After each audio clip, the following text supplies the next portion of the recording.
যা, আজকে তো রান্নাই করিনি, এদিকে ননদিনীও আসছে। কি করি কি করি? ও বাবা গো, কি পেটে ব্যথা করছে, মরে গেলাম গো। ও মা গো। বাবু, এই দেখো তোমার জন্য স্প্রাইট। ও বাবা গো। এ কি হয়েছে তোমার? বাবু, তুমি কাজে যাওয়ার পর থেকে আমার খুব পেটে ব্যথা করছে। তুমি একটা কাজ করো, একটু আলু সিদ্ধ ভাত বসিয়ে দাও। না না, ভাত পরে হবে, আমি আগে ডাক্তার ডেকে আনছি।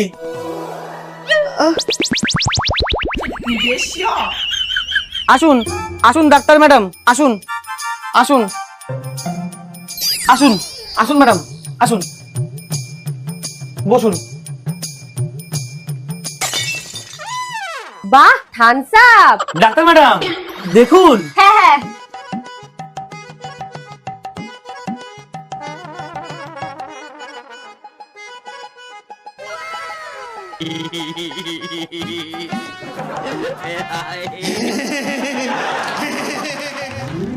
শুনুন, বাড়িতে যদি রুগী থাকে আর এই গরমের মধ্যে ডাক্তার দেখতে আসে, তাহলে একটু ঠান্ডা খাওয়াবেন। কিন্তু বাড়িতে তো এই তো থামস আপ আছে, আমি আবার থামস আপ ছাড়া কিছু খাই না। চশমাটা খুলুন, এইবার দেখুন। বাড়িতে এটা ছাড়া আর কিছু নেই, এইবার পেশেন্ট দেখুন।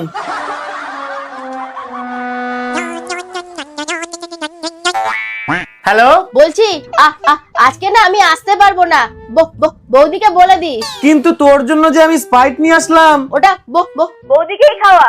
ঠিক আছে।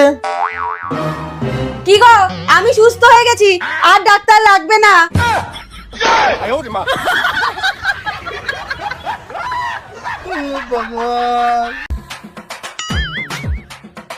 দিদি দিদি একটু শুনুন।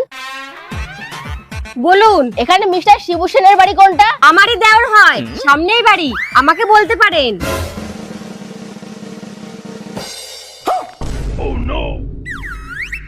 দিদি, এ দিদি, দিদি, এ দিদি।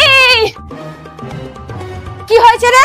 কি ব্যাপার বৌমা, তোমাকে দোকানে পাঠালাম সদাই আনতে, আর তুমি সেটা না করে চিল্লাতে চিল্লাতে বাড়িতে আসছো? মা, আপনাকে আর দিদিকে মনে হয় এই বাড়িতে আর থাকতে হবে না। আমি জানতাম আমার ছেলে একদিন বড় বাড়ি করে দেখাবে।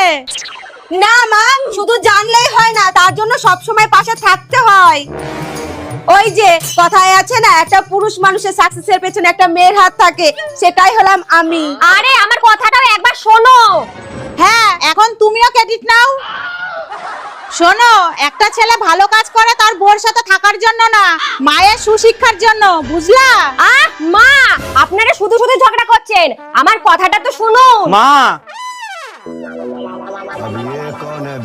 এই যে দেখুন, আপনার ছোট ছেলে সুমিতের বউকে নিয়ে এসেছে।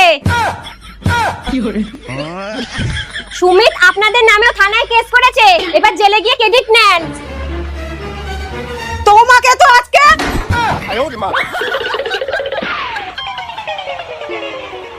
মা, আপনি পা ধরবেন আর আমি হাত, তারপরে আমার পালা।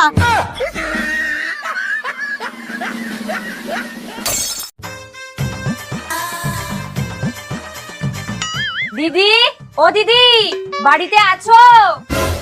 উফ, আবার চলে এসেছে। আসছি, বলো কি লাগবে? আমি কি সবসময় নিতেই আসি নাকি? এই দেখো, টাবলুর বাবা আমাকে একজোড়া রিং দিয়েছে। প্রত্যেকদিন লোকের বাড়ি থেকে নুন চিনি নিয়ে বেড়াবে আর নিজেদের পয়সায় গয়না বানাবে। ওরে, ওই গয়না পরে তুই সুখী হবি না, বুঝলি? ও দিদি, কেমন হয়েছে বলো? ভালো। এইবার একটু চিনি দাও। এই নাও।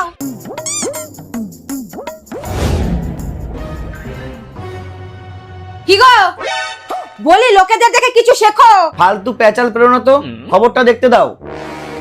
দেখো এরা কিভাবে চুরি করছে, তাও এদের শাস্তি হয় না। তুমি সারাদিন খবরই দেখো, আর যে প্রতিদিন আমাদের বাড়ি থেকে মশলা নিয়ে রান্না করে, তাকেও তারপর রিং গিফট করে। কিন্তু আজকের দিনে রিং কে পরে? আমি পরবো, আমি। তুমি ওই রিং এনে দাও। ঠিক আছে, আমি বিকালে নিয়ে আসবো। এই সত্যি? হ্যাঁ। কই গো, শুনছো? চোখ বন্ধ করো। কেন? করো না। নাও, তোমার জন্য রিং নিয়ে এসেছি। সত্যি আমার জন্য নিয়ে এসেছো? দিদি, আমার সর্বনাশ হয়ে গেছে গো, রিংটা আমার বাড়ি থেকে চুরি হয়ে গেছে। চুরি হয়ে গেছে তো আমরা কি করব? যাও নতুন কেনো গা। হঠাৎ এরকম ব্যবহার করছেন কেন দাদা? কিছুক্ষণ আগেই তো চা খেয়ে এলেন, তখন তো কত সুন্দর ব্যবহার করলেন। আমার কানে। চোরের মায়ের বড় গলা।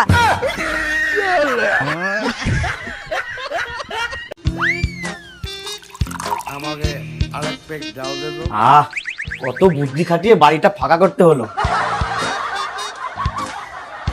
শান্তি। আপনি একদম কথা বলবেন না তো। আমার স্বামী আমাকে টাকা দিয়েছে শাড়ি কিনতে, তা আমি শাড়ি কিনবো না? জায়গা জায়গা স্বপ্ন দেখো না তো। আমার ছেলে আমাকে টাকা দিয়েছে শাড়ি কেনার জন্য। ধুর, কতগুলি টাকা দিলাম বাড়ি ফাঁকা করার জন্য, কোনো লাভই হলো না।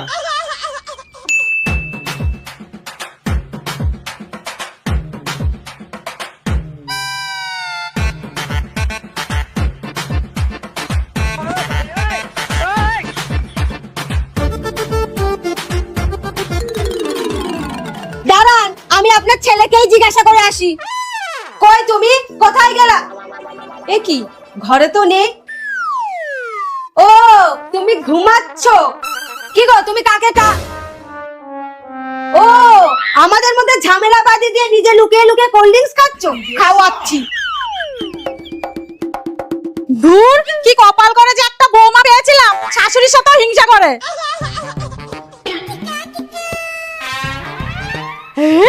শাড়ি দিন, আমাকে দিন। আমার বর কিনে দিয়েছে আমার শাড়ি। শাড়ি, আমার শাড়ি, আমার শাড়ি, আমার শাড়ি, আমার শাড়ি, আমার শাড়ি, আমার শাড়ি। ব্যাপারটা কি হলো দেখি তো। আচ্ছা, তাহলে এই ব্যাপার। জানোয়ারটা গেল কোথায়?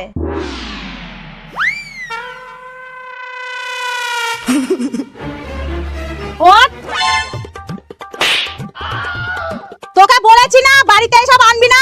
এই শাশুড়ি মা, সাবিত্রী বেহুলা সতী, মরা স্বামী প্রাণ বাঁচায়।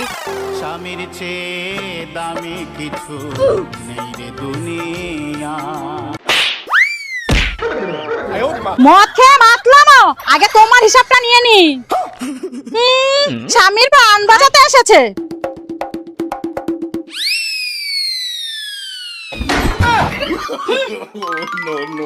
মদ? আমি তো কোল্ড ড্রিঙ্কস খেলাম ভাই।